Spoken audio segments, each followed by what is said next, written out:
P T I والے جو ہماری خالی کرسیاں دکھا کے ہنستے ہیں، ٹھٹھا اڑاتے ہیں، مذاق بناتے ہیں، خان صاحب دو لوگوں کے ساتھ خطاب کر رہے ہوتے تھے. نظر کیوں زیادہ آ رہا ہے کہ خان صاحب ورسز اقرار الحسن؟ اقرار الحسن اتنا بے وقوف تھا کہ اس کو یہ لگتا تھا کہ وہ ایک تحریک لے کر آئے گا اور پورا پاکستان اس کے پیچھے جیوے جیوے اور آوے آوے کے نعرے لگانا شروع کر دے گا. تو یہ ان کی خام خیالی ہے. تھوڑا آسان کر لیں اور خان صاحب کے نیریٹو کے اوپر تھوڑا پازیٹیو ہو جائیں. اپنے آپ کو آئینے میں دیکھنے کے قابل نہیں رہوں گا کہ اگر میں اپنی تحریک کی کامیابی کے لیے اس طرح کی کسی منافقت کا سہارا لوں. اب آپ اتنے سمارٹ آدمی ہیں، تاریخ کے طالب علم بھی ہیں، یہ جو آپ سے ایف آئی والا حادثہ ہوا یار، ایک بیوی کے سامنے ایک شوہر کی تذلیل کیسے کر سکتا ہے کوئی، اور یونیفارم میں ہو؟ اگر جب یونیفارم میں نہ ہوتا تو یعنی دوسروں کے لیے آواز اٹھاؤں تو ٹھیک، اپنے لیے آواز اٹھاؤں تو غلط کیوں ہو سکتا ہے؟ کیونکہ وہ آپ کا پولیٹیکل حامی تھا. آج دیکھ لیجئے، کل تک یہ جو پنکی تھی کوکین فروش، یہ بہت بری تھی، گالم گلوچ ہو رہی تھی کہ کیسے اس کو پروٹوکول دے دیا اور کیا کر دیا. آج اس نے ایک بات کر دی ہے میڈیا کے سامنے کہ جی مجھے کہا گیا کہ جی بنی گالا میں بھی میں سپلائی کرتی تھی. تو آدھی پی ٹی آئی اس وقت اس کے حق میں بات کر رہی ہے. اچھا، لیڈ ایونچولی آپ نے کرنا ہے اسے؟ نہیں، کبھی بھی نہیں. لیڈر ہیں، ابھی کیا کہیں گے؟ آپ کو سمجھ میں نہیں آ رہا. میں آپ کو مجھے پریزیڈنٹ بولوں، چیئرمین صاحب کہنا ہے آپ نے کچھ؟ بس عوام راج کس کی ہوگی؟ لوگوں کی. بانی کون ہوگا؟ بانی تو چلے آپ کہہ سکتے ہیں نا. اچھا، بانی اقرار الحسن کہہ سکتا ہے، جس طرح الطاف حسین بانی تھے. اگر مجھے اندازہ ہے کہ جب بھی آپ کوئی نئی بات کریں گے، چاہے وہ لوگوں کے بھلے کی بات ہی ہو، لوگ آپ کے مخالف ہوں گے. اقرار الحسن صاحب سر کیسے ہیں؟ السلام علیکم. میں ٹھیک ٹھاک. Good to see you sir. پچھلے پوڈ کاسٹ میں سچویشن کچھ اور تھی، آج معاملات آپ نے اور گرم کیے ہوئے. جی ایسے ہی. ہر بدلتے دن کے ساتھ کوئی نہ کوئی معاملات آپ ری انوینشن کر رہے ہیں، کوئی نہ کوئی چیز نئی لے کر آ رہے ہیں. پہلے بتائیے گا، یہ روز ایک ویڈیو آپ نکال رہے ہیں اپنے سوشل میڈیا کے اوپر. پہلے ذرا رفتار کم تھی، اب ذرا تیز کر دی، اس کی وجوہات کیا ہے؟ نہیں، میرا خیال ہے ظاہر ہے آپ کو اپنا جو پلیٹ فارم ہے اس کو یوٹیلائز تو کرنا ہے اپنی بات کہنے کے لیے. اور ظاہر ہے جو معاشرے میں جو چیزیں جو خبریں آ رہی ہیں ان پہ آپ کا موقف کیا ہے، آپ کا نقطہ نظر کیا ہے، آپ کا ورژن کیا ہے، اس کی بات کرتے رہنا چاہیے. کہیں یہ تو نہیں ہوا کہ پہلے ایئر وائے تھا تو آپ نے کہا ذرا آرام سے کرنا چاہیے، اب ذرا کھل کے بات کر رہے ہیں کہ پیچھے کوئی پوچھنے والا ہی نہیں. یہ بات درست ہے. جب آپ ایک ادارے کے ساتھ وابستہ ہوتے ہیں تو آپ کو اس کی بہت ساری مجبوریوں کا خیال رکھنا ہوتا ہے، کیونکہ اس کے ساتھ 4-5 ہزار لوگوں کے گھروں کا چولہا جل رہا ہوتا ہے. تو آپ اس ادارے کو بار بار اس مشکل میں نہیں ڈالنا چاہتے کہ اس کی پالیسی یا کچھ ایسا بار بار آپ کرتے رہیں کہ جس سے اس کو پرابلم فیس کرتی رہنا پڑے. تو مجھے لگتا ہے کہ یہ بہرحال ایک پلس پوائنٹ ہے کہ اب آپ کو یہ سوچنا نہیں پڑے گا کہ یار اس کا. اچھا، ایک پلس پوائنٹ کے لیے ایک نیگیٹو پوائنٹ بھی آیا کہ جیب کے پیسے خالی ہوتے رہیں گے. یہ بتائیے گا مال کہاں سے آئے گا؟ نہیں دیکھیں، 2-3 چیزیں ہیں. ایک تو یہ کہ ظاہر ہے آپ کی بات ٹھیک ہے، میرا سوائے یوٹیوب کے کچھ بھی مانیٹائز نہیں ہے، نہ ٹک ٹاک، نہ ٹویٹر، نہ فیس بک. تو وہ صرف اسی لیے وہاں پہ ہم کرتے ہیں بات کہ بات لوگوں تک پہنچ جائے. اور یوٹیوب بھی اس لیے کہ وہ ظاہر ورنہ ریچ ویچ ہی نہیں آتی اس کی اگر وہ مانیٹائز نہ ہو. تو اس سے شاید ایک آدھ ایڈیٹر کی سیلری ہی نکلتی ہے، اتنے ہی پیسے آ جاتے ہیں. کچھ 2-3 آپشنز ہیں. کسی بڑے چینل میں ابھی ہم نظر آئیں گے؟ پتہ نہیں، اللہ جانتا ہے. ایسا نہیں ہے، میں آج کی ڈیٹ تک اس کو رول آؤٹ نہیں کر سکتا. صحیح ہے. مختلف آپشنز زیر غور ہیں، کچھ لوگوں سے رابطہ بھی ہے. اچھا، یہ بتائیں، ابھی آپ آگے کسی چینل میں بھی بیٹھیں گے تو عوام راج تو یہی ہے، یہ تو آپ چھوڑیں گے نہیں. تو آگے کیا کریں؟ کوئی سیٹ ہوگا پھر آگے آپ کے؟ نہیں دیکھیں، 2-3 باتیں ہو سکتی ہیں نا کہ آپ ظاہر ابتدا میں ہی بہت ساری چیزیں طے کر سکتے ہیں. دوسرا یہ کہ آپ کے کام کی نوعیت ایسی ہو سکتی ہے اس چینل کے پلیٹ فارم سے کہ جہاں کسی کو کوئی پرابلم نہ ہو. کوئی بیک اینڈ کا مینجمنٹ کا کوئی کام ہو سکتا ہے، کوئی رمضان ٹرانسمیشن ٹائپ چیز ہو سکتی ہے. کچھ ایسا ہو سکتا ہے کہ جس کا ڈائریکٹلی انڈائریکٹلی کوئی پالیٹکس سے یا جو ڈیلی ایشوز ہوتے ہیں ان سے تعلق نہ ہو. کہیں نہ کہیں کمٹمنٹ بھی ہو جائے گی کہ یار یہ میں کرتا رہوں گا، میں اس میں رک نہیں سکتا. آف کورس، یہ تو دیکھیں، میں نے 21 سال کا ایک سفر اگر چھوڑ دیا عوام راج کے لیے تو یہ تو ہے کہ بھوکے رہنا پڑے. یعنی نہ صرف میں نے طے کر رکھا ہے، مجھے اپنا ساری زندگی کا میرا ایک ہی کمائی ہے اور میرا گھر ہے جو میں نے بنایا ہے. ابھی مجھے وہ بیچنا پڑتا ہے، مجھے 5 مرلے کے کسی گھر میں شفٹ ہونا پڑتا ہے. یہ سارے منظر نامے میں نے ازیوم بھی کر رکھے ہیں اور میں ذہنی طور پر اس کے لیے تیار بھی ہوں. کچھ ہو جائے تو بہت اچھی بات ہے، نہیں بھی ہو تو میں تیار ہوں کہ رینٹ کے 5 مرلے کے گھر پہ وہ گھر بیچ کے فروخت کر کے مجھے یہ کام کرنا. اچھا، رکنے کا کوئی پلان نہیں، سوال ہی پیدا نہیں ہوتا. اچھا، جو بھی لوگ کہہ رہے تھے سختی آئی ہوئی اقرار الحسن کے اوپر، یار معاملہ آتا ہے لوگ اتنا کرٹیسائز کر رہے ہیں، پہلے لوگ بڑا وہ کرتے تھے اب یہ کر رہے ہیں. 2 مثالیں اٹھا لیتے ہیں، ایک دنیاوی مثال لے لیتے ہیں، ایک دینی مثال لے لیتے ہیں. ہم سب ظاہر ہے آپ صلی اللہ علیہ وسلم کی سنت سے، آپ کے درس سے، آپ کی زندگی سے، اس سے سبق سے سیکھتے ہیں. ہم ان کے جوتوں پہ لگی ہوئی خاک کے ذروں کے برابر بھی نہیں ہے، لیکن ظاہر ہے ان کی زندگی ہمارے لیے مشعل راہ ہے. تو وہ حضرت محمد مصطفیٰ صلی اللہ علیہ وسلم جن کو لوگ صادق اور امین کہتے تھے، جن سے اپنے فیصلے کروایا کرتے تھے، مگر جب وہ اپنا پیغام لے کر آئے یا اسلام کی شکل میں انہوں نے ایک تحریک کا آغاز کیا تو ہم نے دیکھا کہ وہی جان کے دشمن ہو گئے، الزام لگائے گئے، دیوانہ کہا گیا، شاعر کہا گیا، پتھر مارے گئے، گندگی پھینکی گئی، کیا کچھ نہیں کیا گیا. لیکن آج ہم عزت، احترام اور تقدس سے ان کا نام لیتے ہیں. سقراط، پورا ایتھنز شہر خلاف تھا اس آدمی کے. 4 لوگ تھے جو اس کے ساتھ تھے اور پورے ایتھنز شہر کی شہری عدالت نے مل کے اسے زہر کا پیالہ پینے کی سزا دی تھی. لیکن آج ہم سقراط کو عزت سے یاد کرتے ہیں. تو دنیا میں مثال لے لیجئے, کسی دنیاوی یا دینی شخصیت کو جسے آج آپ عزت سے یاد کرتے ہیں, اس کی زندگی میں کرٹیسزم بھی ہوا, الزام بھی لگے, تنقید بھی ہوئی, لوگوں نے مارا پیٹا بھی. اچھا راستہ تھوڑا آسان کیوں نہیں کرتے؟ خان صاحب کی مثال بھی, پی ٹی آئی والے جو ہماری خالی کرسیاں دکھا کے ہنستے ہیں, ٹھٹھا اڑاتے ہیں, مذاق بناتے ہیں, خان صاحب 2 لوگوں کے ساتھ خطاب کر رہے ہوتے تھے. تو بھائی آپ اپنے لیڈر ہی کی مثال لے لیجئے کہ جب بھی آپ کوئی نئی بات لے کر آئیں گے, کوئی بھی نیا نیریٹو, کوئی بھی نئی موومنٹ, آپ کو یہ کرٹیسزم فیس کرنا پڑے گا. بہت سے مشکل حالات ہوں گے. میں سمجھتا ہوں ہم تو خان صاحب سے 10,000 گنا بہتر پوزیشن میں آج, جب انہوں نے آغاز کیا تھا اپنی موومنٹ کا, اور ہم جس تحریک کا جس بات کا آغاز کر رہے ہیں, دونوں میں ہم بہت آگے ہیں. اچھا اگر آپ تھوڑا آسان کر لیں کہ تھوڑا سا ریورس گیئر لے لیں اور خان صاحب کے نیریٹو کے اوپر تھوڑا پازیٹیو ہو جائیں, تو آپ کا معاملہ 10 on 10 ہے. خان صاحب اندر ہیں, آپ باہر ہیں, آپ کا تو معاملہ ہی, آپ تو خان صاحب کی جگہ تھوڑا بہت ریپلیس کر سکتے ہیں نا. یہ میں سمجھتا ہوں کہ میں اس دن اپنے آپ کو آئینے میں دیکھنے کے قابل نہیں رہوں گا کہ اگر میں اپنی تحریک کی کامیابی کے لیے اس طرح کی کسی منافقت کا سہارا لوں کہ خان صاحب کی ایک بات کو میں غلط سمجھتا ہوں اور میں صرف اس لیے کہوں کہ یار ٹھیک ہے, کہ مجھے لگے کہ چونکہ وہ اس وقت پاپولر ہیں, چونکہ سوشل میڈیا پہ ان کا توتی بولتا ہے, تو اس وجہ سے 4 کامنٹس مجھے پازیٹیو مل جائیں. کہ میں نے مشکل راستے کا انتخاب جانتے بوجھتے ہوئے کیا. لوگوں کو اگر یہ لگتا ہے نا کہ اقرار الحسن اتنا بے وقوف تھا کہ اس کو یہ لگتا تھا کہ وہ ایک تحریک لے کر آئے گا اور پورا پاکستان اس کے پیچھے جیوے جیوے اور آوے آوے کے نعرے لگانا شروع کر دے گا, تو یہ ان کی خام خیالی ہے. میں تاریخ کا طالب علم ہوں, میں پولیٹیکل سائنس کا طالب علم ہوں, میں نے دنیا کی دنیاوی دینی سب تاریخ پڑھ رکھی ہے, اور مجھے اندازہ ہے کہ جب بھی آپ کوئی نئی بات کریں گے, چاہے وہ لوگوں کے بھلے کی بات ہی ہو, لوگ آپ کے مخالف ہوں گے. ابتدا میں یہ نہیں ہو سکتا کہ راتوں رات آپ کا پیغام, آپ کا میسج یا آپ کی تحریک یا آپ کا بیانیہ لوگوں کے دلوں میں گھر کر جائے. تو میں کیلکولیٹ کر کے, جانتے بوجھتے ہوئے, سب رسک جو ہے میں نے ایویلویٹ کرنے کے بعد اس میدان کارزار میں قدم رکھا. اب آپ اتنے اسمارٹ آدمی ہیں, چلے مان لیتے ہیں سب کچھ آپ کیلکولیشن کرتے ہوئے آگے ہیں, تاریخ کے طالب علم بھی ہیں. یہ جو آپ سے ایف آئی والا حادثہ ہوا, یہ کس اس میں ہو گیا؟ میں ایک مثال دیتا ہوں, یہ آپ سے ہونا نہیں چاہیے. عدنان آج ہی کی ایک ویڈیو کی ایگزامپل ہے, اس وقت وہ وائرل ہے کہ ایک ایف آئی اے کے 2 افسر جو ہیں کچھ اور لوگوں کے ساتھ, اہلکاروں کے ساتھ ایک اندر گئے اور ایک بیٹے کے سامنے اس کے کاروباری باپ کو تھپڑ مارا. ٹھیک کیا یا غلط کیا؟ غلط ہوا.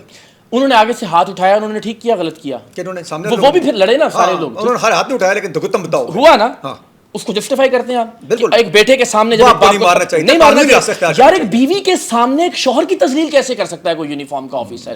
بہن کے ساتھ ہوں, بیٹی کے ساتھ ہوں, ماں کے ساتھ ہوں, اہلیہ کے ساتھ ہوں, کیسے کوئی آپ کو کہہ سکتا ہے کہ یہ فلاں کی طرح ذلیل ہوگا؟ کیسے کوئی آپ کی تحقیر کر سکتا ہے اور یونیفارم میں ہو؟ اگین آپ کے ٹیکس کے پیسوں سے اس کی تنخواہ میں. اگر جب یونیفارم میں نہ ہوتا تو دونوں صورتوں میں نہیں کیا جانا چاہیے نا. آپ, میں کہتا ہوں بھائی آپ اقرار الحسن کو بھول جائیں, آپ اپنے آپ کو رکھ کے دیکھیں کہ آپ اپنے فیملی ممبر کے ساتھ کسی جگہ کھڑے ہیں لائن کے اندر, اور کوئی بھی یونیفارم والا یا یونیفارم کے بغیر آدمی آپ کی تحقیر کے لیے, آپ کو تذلیل کے لیے, آپ کی تضحیک کے لیے کوئی بھی کامنٹ پاس کرے, آپ کے خیال میں وہ جسٹیفائڈ ہے؟ اور اگر وہ جسٹیفائڈ نہیں ہے تو میں نے کیا غلط کیا بھائی؟ میں نے تھپڑ مارا اس کو, میں نے اس کو گالی دی. یہ وہ اقرار الحسن ہے جسے 14 سال آپ ان یونیفارم والے افسروں اسی یونیفارم افسر کے بارے میں رپورٹ پہ پہلے کر رہے تھے, اسی ایئرپورٹ کے اوپر پروٹوکول دینے والے انہی ایف آئی اے کے انہی افسر یونیفارم والوں کو میں نے اس سے 10 گنا زیادہ چیخا ہوا ہے. تالیاں بجاتے تھے, دلیر آدمی ہے یار, یونیفارم والوں کی ایسی کی تیسی کر دی. وہ بھی ایک غلط کام تھا. اگر میری فیملی کی, یعنی دوسروں کے لیے آواز اٹھاؤں تو ٹھیک, اپنے لیے آواز اٹھاؤں تو غلط کیوں ہو سکتا ہے؟ پیرامیٹر صرف تبدیل کیوں ہوتا ہے کہ کیونکہ وہ آپ کا پولیٹیکل حامی تھا, اس کے نظریات. آج دیکھ لیجئے, کل تک یہ جو پنکی تھی ہیروئن فروش, کوکین فروش, یہ بہت بری تھی, گالم گلوچ ہو رہی تھی کہ کیسے اس کو پروٹوکول دے دیا اور کیا کر دیا. آج اس نے ایک بات کر دی ہے میڈیا کے سامنے کہ جی مجھے کہا گیا کہ جی بنی گالا میں بھی میں سپلائی کرتی تھی. تو آدھی پی ٹی آئی اس وقت اس کے حق میں بات کر رہی ہے. آپ اصول ایک رکھیں, جرنیل اگر کل اچھے تھے تو پھر آج بھی اچھے ہیں, اگر آج برے ہیں تو پھر کل بھی برے تھے. اسٹیبلشمنٹ کی غیر آئینی مداخلت کل غلط تھی تو پھر آج بھی غلط ہے. آج غلط ہے تو کل کیسے ٹھیک ہو سکتی ہے جب خان صاحب 1 پیج پہ تھے؟ اچھا صرف خان صاحب کیوں؟ نہیں, ہر ایک کے اوپر بات کرتا ہوں میں. پرابلم یہ نا, نظر کیوں زیادہ آ رہا ہے کہ خان صاحب ورسز اقرار الحسن؟ پرابلم یہ ہے, اس میں کوئی دوسری رائے ہے کہ خان صاحب سب سے پاپولر ہے, ان کا نیریٹو سب سے زیادہ بک رہا ہے اس وقت سوشل میڈیا کا لائکس کا, فالوز کا, ویوز کا چکر زیادہ چل رہا ہے. اب جب آپ اقرار الحسن کی وہ ویڈیو لگائیں گے 1.5 گھنٹے کے کلپ میں سے, جس میں انہوں نے 1.5 منٹ میں صرف عمران خان کے خلاف بات کی ہے, تو نیچے سب آئیں گے, کوئی گالی دے گا, کوئی تنقید کرے گا, کچھ کرے گا. الٹیمیٹلی آپ کی ریچ بڑھے گی, آپ کے ویوز بڑھیں گے.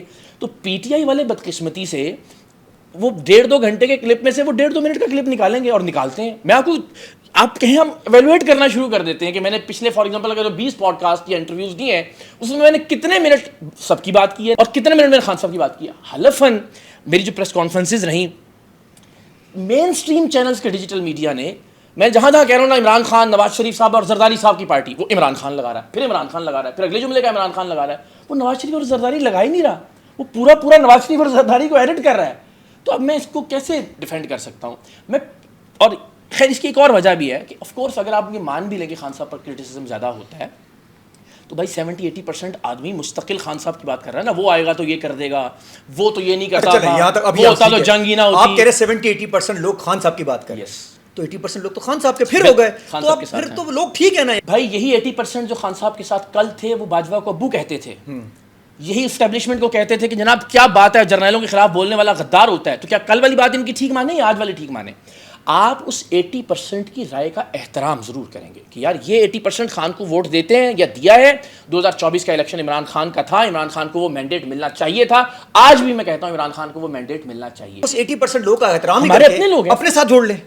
نہیں لیکن یہ جھوٹ بول کے نہیں جوڑا جا سکتا نا. ان کو یہ کہہ کے نہیں جوڑا جا سکتا کہ عمران خان ہی مسیحا ہے، عمران خان ہی نجات دہندہ ہے، عمران خان ہوتا تو جرنیل یہ نہ کرتے، عمران خان ہوتا تو ایران امریکہ کی جنگ نہ ہوتی.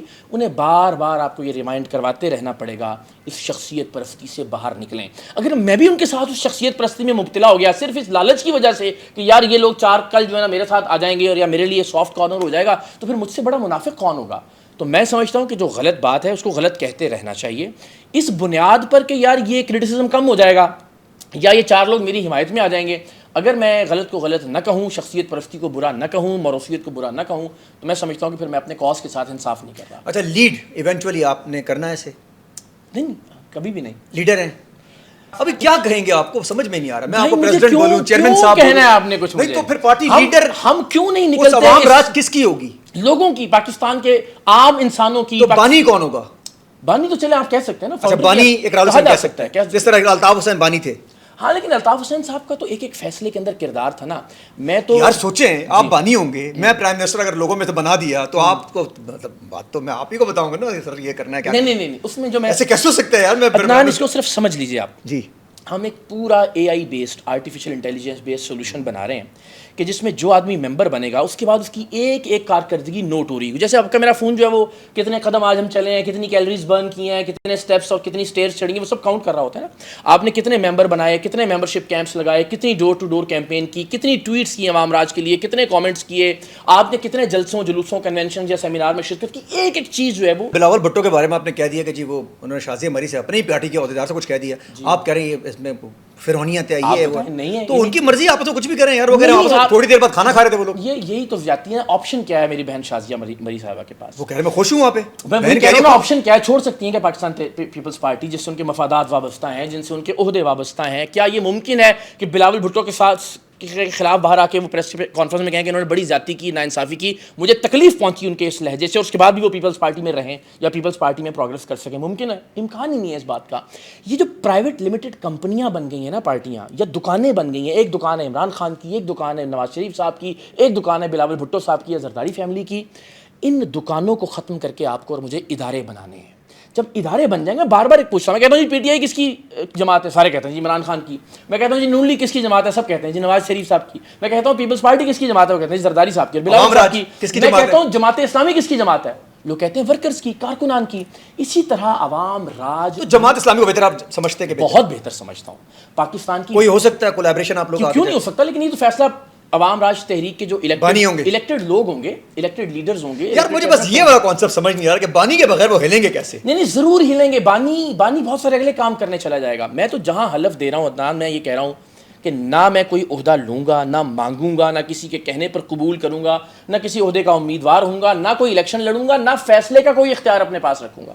جو الطاف حسین ماڈل کی آپ بات کر رہے ہیں نا، وہاں تو سارے ڈیسیژنز الطاف بھائی کیا کرتے تھے نا. تو یہاں تو یہ کہ کراچی میں بیٹھے ہیں الطاف بھائی تو کہنے دیں تو یہاں تو میں حلفاً جہاں جہاں بات کر رہا ہوں کہ فیصلے کا کوئی اختیار بھی نہیں. اور جو سسٹم ہم بنا رہے ہیں اس میں یہ آپشن ہی نہیں ہوگا کہ اقرار الحسن کا کوئی فیصلہ کسی بھی طرف سے کام آ. کدھر دیکھتے ہیں اگلے 5-7 سال میں؟ آؤٹ ہوں گے، ان ہوں گے، نظر آ رہے ہوں گے. میں تو آؤٹ ہی ہوں گا. میرا تو کسی بھی آپ دیکھیے گا جواد بھائی کو تو آپ نے گالی بناتی ہے خواہ ہے. نہیں ہرگز نہیں. جواد بھائی بہت قابل احترام ہے اور میں نے بار بار کہا, میں پھر آپ نے یاد کرا دیا مجھے, میں باخدا جواد احمد کو عمران خان سے 1000 درجے بہتر انسان سمجھتا ہوں, سیاسی طور پر, نظریاتی طور پر اور ذاتی اعتبار سے. فلاحی کام بہت سارے کیے عمران خان صاحب نے, ان کا احترام اور ان کو ظاہر ہم کریڈٹ بھی دیتے ہیں ورلڈ کپ جیتنا, مگر اگر سیاسی, نظریاتی اور ذاتی زندگی میں پیرامیٹرز آپ دیکھیں, مجھے جواد احمد کہنے پہ مجھے آپ کہیے 1000 بار, مجھے کوئی اعتراض نہیں ہے. عمران خان کہیں گے تو میں سوچوں گا یار اللہ نہ کرے کہ یہ نہیں ہونا چاہیے جس طرح کی زندگی انہوں نے گزاری اور جو غلطیاں سیاسی اور نظریاتی اعتبار سے انہوں نے. لاسٹ آخری مجھے لگتا ہے کیا ہے, اس کو ریکارڈ کر کے رکھ لیجیے. انشاءاللہ آپ اگلے عام انتخابات میں عوام راج تحریک کو برسر اقتدار دیکھیں گے اور اس کو ریکارڈ کر کے دیکھ لیجیے, اور اس میں اقرار الحسن کہیں نہیں ہوگا, نہ اقرار الحسن کا نام ہوگا, 2029 اللہ کرے اگر وقت پر ہوتے ہیں, نہ اقرار الحسن کا چہرہ کہیں ہوگا. آپ نئے لوگ, مڈل کلاس کے نوجوان دیکھیں گے بغیر انشاءاللہ العزیز, اللہ نے چاہا. اسٹیبلشمنٹ کے ساتھ ڈیل پرسنالٹیز کر سکتی ہیں. پرسنالٹی کو لاتے ہیں, پرسنالٹی کو نکال دیتے ہیں, پرسنالٹی کو جیل بھیج دیتے ہیں, پرسنالٹی کو جدہ بھیج دیتے ہیں, پرسنالٹی کو گود میں بٹھا دیتے ہیں, پرسنالٹی کے ساتھ مخالفت پہ اتر آتے ہیں. جب انسٹیٹیوشن کے اگینسٹ انسٹیٹیوشن ہوگا, ادارے کے مقابلے میں ادارہ, نظام کے مقابلے میں نظام, سسٹم کے مقابلے میں سسٹم, تو اتنا آسان نہیں ہوا اس سسٹم کو انشاءاللہ العزیز اللہ نے چاہا تو. مجھے کوئی شک ہی نہیں ہے اس بات کے اندر کہ پاکستان میں مڈل کلاس کے اقتدار کا وقت آ گیا ہے.